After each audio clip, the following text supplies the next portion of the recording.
Sejam bem-vindos a mais um vídeo aqui no canal, no qual eu vou estar analisando os vídeos que vocês me mandam. E hoje a gente vai falar sobre a janela anabólica. Conhece esse termo? Não? Então fica aqui que eu vou explicar para você, mas vamos analisar também o que as informações desse vídeo trazem para nós. Mas antes disso, ela tem que vir, não é? Então, roda a vinheta. Let me get a beat, I kick it funky like feet. Let me get a beat, I kick it feet like. Let me get a beat, I kick it funky like feet. Não coma carboidratos de noite. Jante somente um pratinho leve. Não pule o café da manhã. Ou pule. Faça exercícios em jejum. Ou não. Muitas são as dicas por aí. Muitas são as ditas. Muitas são, né? Então vamos lá. Posso comer carboidrato? Posso, tranquilo. Inclusive, isso vai ajudar teu sono. Né? O que a gente está falando não é comer mais carboidrato à noite, mas sim você, de alguma maneira, ajustar o que você precisa comer no dia, de um jeito que você pode estar consumindo 10%, um pouquinho a mais de carboidrato à noite, ou seja, colocar uns 50 gramas a mais daquele arroz com feijão que você consumiria. Então, basicamente é isso. Então, isso, uma hora antes de dormir, relaxa um pouquinho. Tem alguns estudos que sugerem que isso pode ser interessante. Pular o café da manhã é relativo, né? Por quê? Que eu posso utilizar como estratégia para postergar o tempo de jejum, caso muitas vezes eu tenha a possibilidade de fazer um almoço mais caprichado, então não vejo problema nenhum quanto a isso. Você pode apenas tomar um cafezinho preto no café da manhã, tá super tranquilo, né? Então, ou seja, eu pulei o café da manhã, se eu comi só tomei só um cafezinho preto que não tem caloria, né? Eu quebrei esse jejum? Não. Posso utilizar ele como uma estratégia adicional para postergar o tempo que eu quero, até mesmo para aumentar esse déficit calórico e segurar a mão no almoço e no jantar, no lanche da tarde? Pode, beleza. Preciso fazer exercício em jejum para potencializar o emagrecimento? Olha só, os estudos sugerem que quando você faz exercício em jejum, você aumenta a queima de gordura em 3 gramas. 3 gramas. Ou seja, você queima 27 quilocalorias a mais na forma de gordura. Isso vai ser o diferencial para eu emagrecer mais?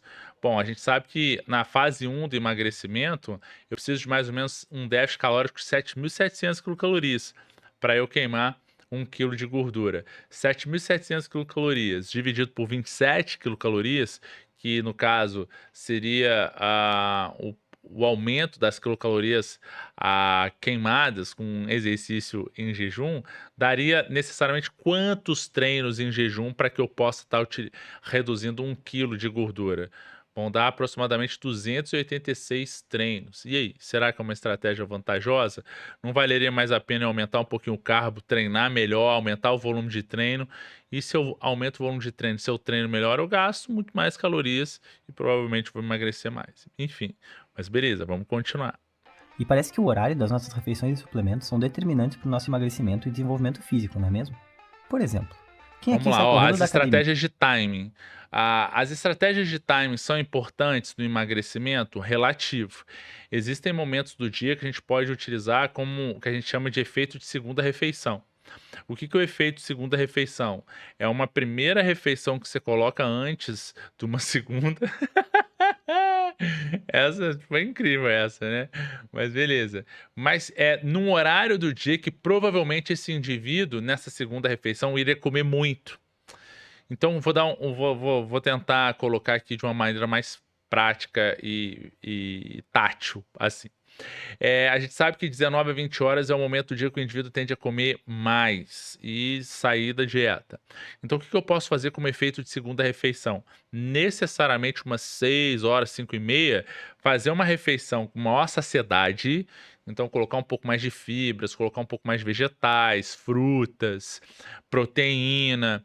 E depois, mesmo esse indivíduo chegando em casa 19, 20 horas e ter essa fome emocional, ter esse hábito de querer comer alguma coisa, ele pode até pedir um iFood, pode até fazer um hambúrguer e tal, mas provavelmente ele vai ter mais dificuldade para comer, porque ele vai se sentir empazinado ainda pela refeição que ele fez há mais ou menos 18, 20 horas.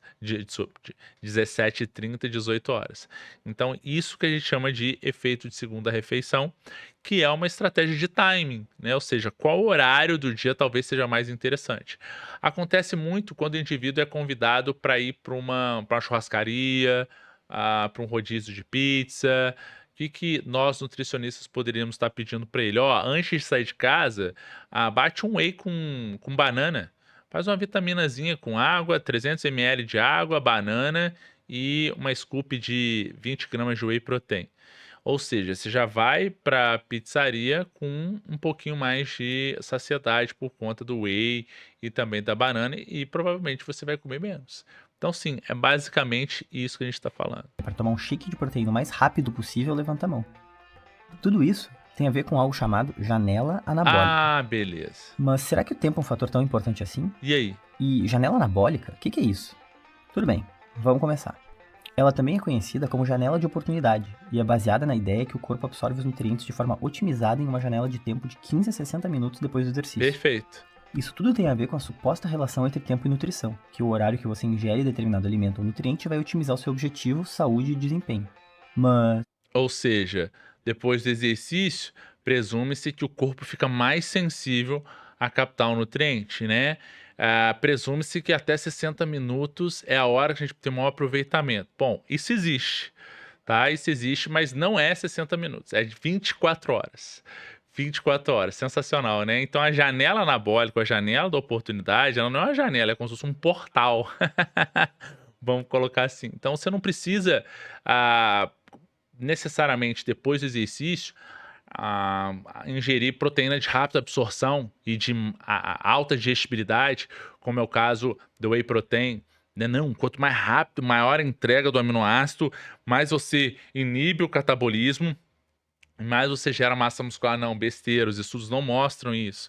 Outra coisa é ingira um carboidrato depois do treino para dar um pico de insulina, e a insulina é anabólica, vai fazer com que o nutriente entre mais na musculatura e você tenha uma recuperação e uma sinalização de síntese de proteína maior. Não, os estudos não mostram isso, e mesmo assim, a gente precisa lembrar que a proteína eleva a insulina também. Tá? Esse negócio de evita carboidrato, porque carboidrato aumenta a liberação de insulina. Gente, proteína aumenta, os aminoácidos aumentam.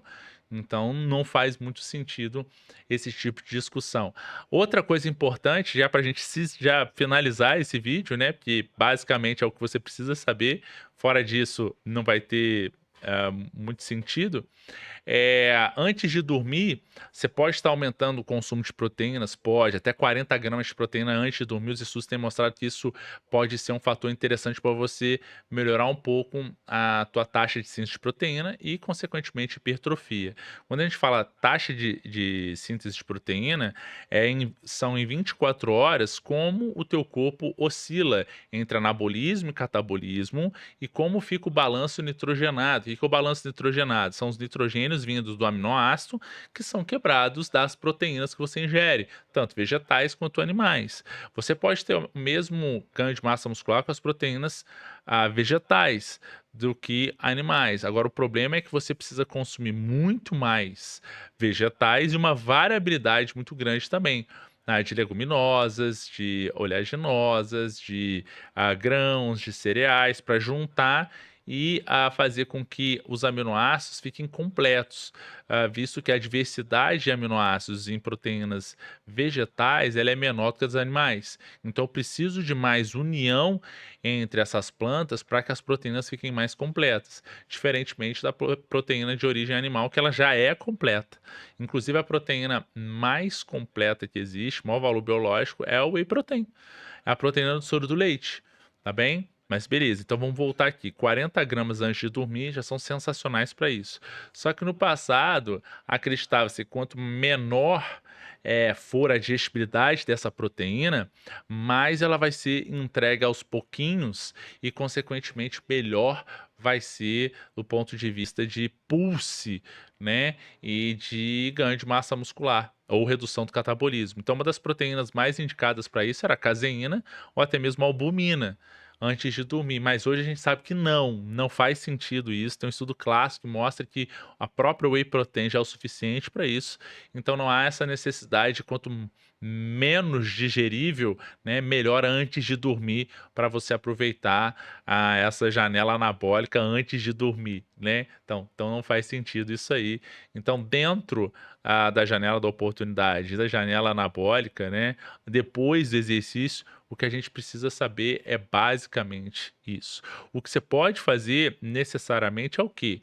Quanto de carboidrato no pós-exercício, principalmente musculação, já são suficientes para que eu tenha uma boa reparação do gasto do exercício e também uma quantidade de carboidrato que vai ser captada no músculo e, consequentemente, vai reparar o glicogênio que foi depletado. 1 grama de carboidrato por quilo de massa corporal já são suficientes para isso. 1 grama por quilo de massa corporal. Então, se você tem 70 quilos, 70 gramas de carboidrato já são suficientes. Então, um lanche ali com, no mínimo, umas 300 quilocalorias na forma de carboidrato já vão ser suficientes. 2 pães franceses já vão ser suficientes? Já são. Só que aí você pode aproveitar, coloca uma alface, um tomatinho, uma cenourinha, uma beterraba, uma cenoura, um tomate, coloca um franguinho desfiado para ter a proteína, né? E faz aí de uma excelente refeição com fibras, com fitoquímicos, com nutrientes. Coloca ali um filé de frango aí de 100 gramas, já garante aí 23, 25 gramas de proteína, um excelente pós-exercício, nutritivo, saboroso e só alegria, saudável como a vida deve ser. Se você gostou desse vídeo, não deixe de curti-lo, comente aqui o que você achou, compartilhe com quem você acredita que vai ser beneficiado com as informações. Pode citar algum outro vídeo aqui que você gostaria de escutar a minha análise. É muito importante a sua opinião, também as dicas que você dá para o canal, faz a gente construir um canal bem legal e, de fato, promover mais conhecimento e entregar mais conteúdo para as pessoas que buscam saúde. Obrigado por você que ficou até aqui nesse vídeo e a gente se vê no nosso próximo vídeo. Valeu, grande abraço! Let me get a beat, I kick it funky like feet. Let me get a beat,